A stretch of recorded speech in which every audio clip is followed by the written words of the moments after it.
जिस लड़की को लोग चाय वाली कहते थे, उसी ने एक दिन सबकी किस्मत बदल दी। सुबह के करीब 5 बजे थे। अभी सूरज भी पूरी तरह नहीं निकला था, लेकिन मैं अपनी छोटी सी चाय की दुकान खोल चुकी थी। ठंडी हवा चल रही थी, हाथ ठंड से कांप रहे थे, लेकिन आदत हो गई थी। जल्दी उठो, काम करो, तभी घर चलेगा, ये बातें मैं बचपन से सुनती आई थी। मेरा नाम गायत्री है और लोग मुझे नाम से कम चाय वाली कहकर ज्यादा बुलाते थे। शुरू में ये सुनकर बहुत बुरा लगता था। ऐसा लगता था जैसे कोई मेरी पहचान ही छीन रहा हो, लेकिन धीरे धीरे मैंने खुद को समझा लिया। नाम से नहीं, काम से पहचान बनती है। मेरे पापा पहले एक छोटी सी दुकान चलाते थे, लेकिन एक एक्सीडेंट के बाद वो बिस्तर पर ही आ गए। घर की जिम्मेदारी धीरे धीरे मेरे कंधों पर आ गई। मैं उस समय सिर्फ 16 साल की थी। स्कूल छूट गया, दोस्त छूट गए और सपने भी। अब मेरी दुनिया बस इतनी थी, सुबह 5 बजे उठना, चाय बनाना और शाम तक बेचते रहना। दिन भर अलग अलग लोग आते। कुछ लोग चुपचाप चाय पीकर चले जाते, लेकिन कुछ अरे चाय वाली, जल्दी दे, इतना टाइम क्यों लगाती है? और कभी कभी कुछ लोग हंसते भी थे। पढ़ाई नहीं की होगी, इसलिए यहाँ खड़ी है। उनकी बातें सुनकर दिल टूटता था, लेकिन मैं चुप रहती थी, क्योंकि मुझे पता था जवाब देने से घर नहीं चलता। एक दिन दोपहर का वक्त था, धूप तेज थी और मैं लगातार चाय बना रही थी। तभी एक आदमी अपने दोस्तों के साथ आया। उसने मुझे ऊपर से नीचे तक देखा और हंसते हुए बोला, कितना भी मेहनत कर लो, रहोगी तो चाय वाली ही। उसकी बात सुनकर इस बार मैं चुप नहीं रही। मैंने उसकी आंखों में देखा और धीरे से कहा, एक चाय वाले ने ही इस देश का नाम रोशन किया है। वो थोड़ा चौंका। मैंने आगे कहा, अगर मेहनत सच्ची हो तो इंसान कहीं भी पहुंच सकता है। वो कुछ सेकंड तक मुझे देखता रहा, फिर बिना कुछ बोले चाय लेकर चला गया। उस दिन पहली बार मुझे लगा मैं कमजोर नहीं हूँ, बस मौका नहीं मिला है। कुछ दिन बाद बारिश हो रही थी, सड़क खाली थी। मैं अपने स्टॉल के नीचे खड़ी भीगती हुई दुनिया को देख रही थी।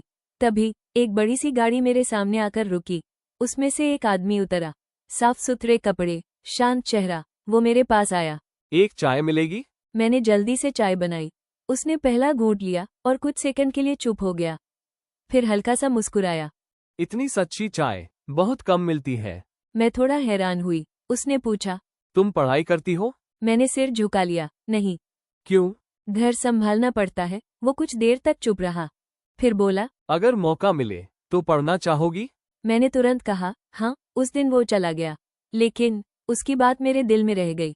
अगर मौका मिले। कुछ दिन बाद वो फिर आया। इस बार वो अकेला नहीं था, उसके साथ कैमरा था। उन्होंने मेरे स्टॉल की वीडियो बनाई।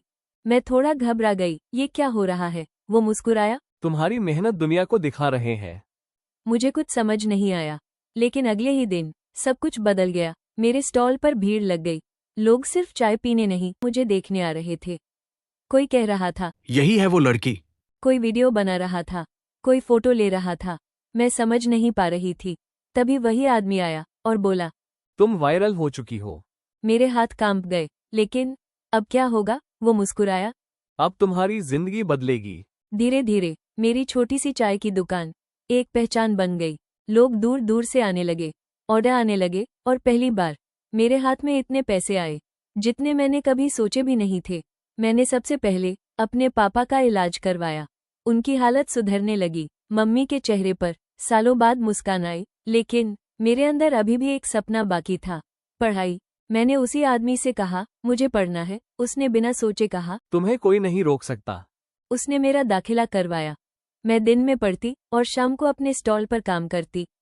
धीरे धीरे वो स्टॉल एक छोटे से कैफे में बदल गया और उसके बाहर लिखा था, गायत्री टी हाउस।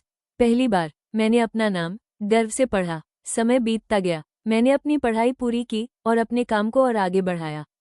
आज मेरे शहर में कई कैफेज हैं, लेकिन मैं आज भी वही चाय बनाती हूँ। बस फर्क इतना है, पहले लोग मुझे चाय वाली कहकर हंसते थे, आज वही लोग मुझे गायत्री मैम कहते हैं। और जब भी कोई लड़की अपने हालात से हार मानने लगती है तो मैं उसे बस एक बात कहती हूँ, छोटा काम नहीं होता, छोटी सोच होती है। किस्मत बदलने के लिए बड़ा नाम नहीं, बड़ा हौसला चाहिए। और अगर आपको ये कहानी पसंद आई हो तो वीडियो को लाइक जरूर करें, क्योंकि ऐसी कहानियां सिर्फ सुनने के लिए नहीं होती, ये हमें आगे बढ़ने की हिम्मत देती है। और अगर आप भी ऐसी सच्ची और दिल को छू लेने वाली कहानियां सुनना चाहते हैं तो चैनल को सब्सक्राइब करना मत भूलिए।